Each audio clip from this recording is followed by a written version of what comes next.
Bom dia, pessoal. Hoje nós vamos falar um pouco mais sobre o present simple.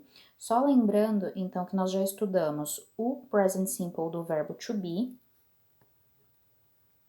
que pode ser apresentado por três formas: am, is ou are. Lembrando que o verbo to be é aquele que é responsável por fazer a indicação do ser ou estar em qualquer forma quando o verbo está conjugado no presente. Então, ele pode vir representado por am, is ou are.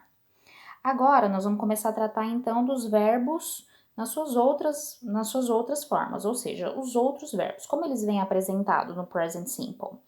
Basicamente, os verbos eles têm a mesma conjugação, bastante diferente do que acontece para nós na língua portuguesa. Em português, praticamente cada pessoa tem uma conjugação diferente. Em inglês, não é isso que acontece.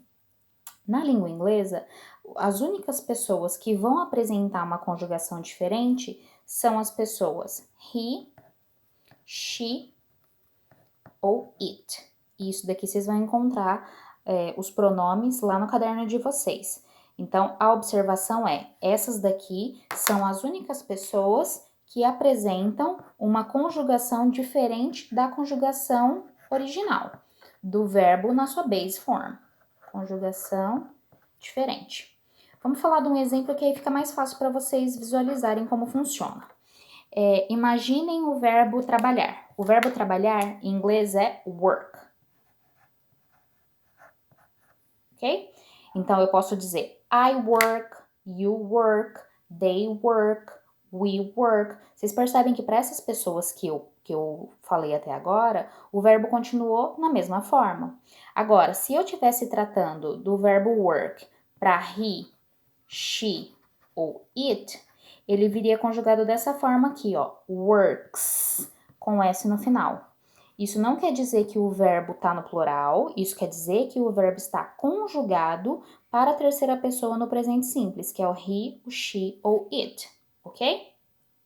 Então, lembrando que sempre que estiver tratando de algum verbo no present simple, he, she, it apresenta uma conjugação diferenciada. Normalmente, qual é a diferença? É o acréscimo do S, mas tem algumas regras.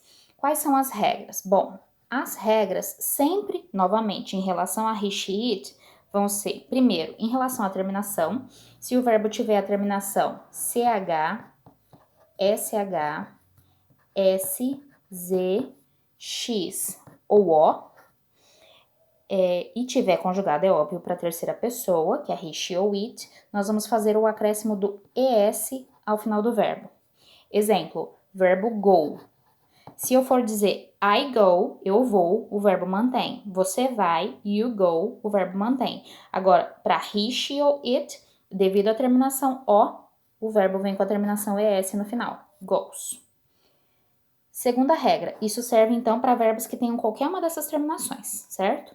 Segunda regra, verbos que tenham a terminação Y. E aí nós vamos precisar avaliar o que está antes desse Y, se for vogal ou se for consoante. No caso de terminar com Y e antes vier vogal, lembrando que nós estamos falando só para alterações que acontecem em relação a he, she ou it, terminar com Y e antes vier vogal quer dizer só acrescentar o S. Terminar com Y e antes vier consoante significa tirar o Y e acrescentar IES ao final do verbo. Mais uma vez, eu gosto de frisar bastante que essas alterações, essas conjugações diferenciadas só acontecem se estivermos tratando de he, she ou it enquanto pessoa, tá? E a terceira regra é uma regra bem simples. Sempre vai ser em relação ao próprio verbo have. É uma regra exclusiva para o verbo have. Para quem não lembra, o verbo have é o verbo que indica ter.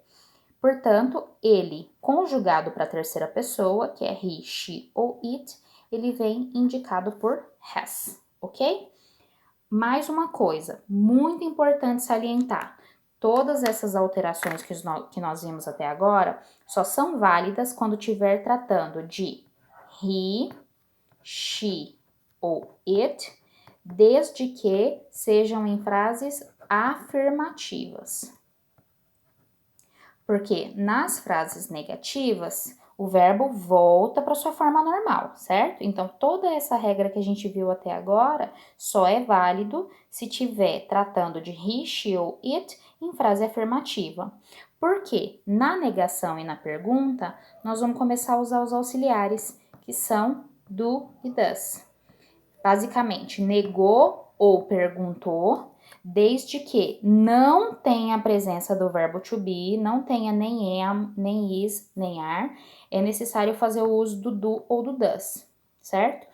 Em relação à tradução, eles não têm tradução nenhuma, mas eles são obrigatórios nas frases no present simple, para negar ou para interrogar, desde que não tenha verbo to be. O do, ele é auxiliar para quando o sujeito for I, you, we ou they. Depois eu vou mandar uma foto desse esquema também no grupo lá para vocês, além de postar no grupo e no YouTube. E o does, ele é auxiliar para he, she ou it, ok? Em relação ao posicionamento do do ou do does na frase, funciona assim. No caso de uma frase afirmativa, primeiro vem a pessoa, depois vem o auxiliar, que é o do ou does, acompanhado do not, seguido do verbo. Vamos fazer um exemplo. Eles não trabalham. Vou aproveitar o próprio verbo que estava ali. Eles, they. Não vai ter presença de verbo to be nessa frase, porque não tem am, nem is, nem are, porque eu não quero representar o verbo ser ou o verbo estar. Se o sujeito é they e é uma frase negativa, o auxiliar que nós vamos usar é o do, sempre acompanhado do not, que faz a representação da negação, e o verbo na sua forma normal, work. They do not work. Vocês vão encontrar também a forma abreviada disso daqui, que é don't. E aí vocês optam pela que vocês preferirem.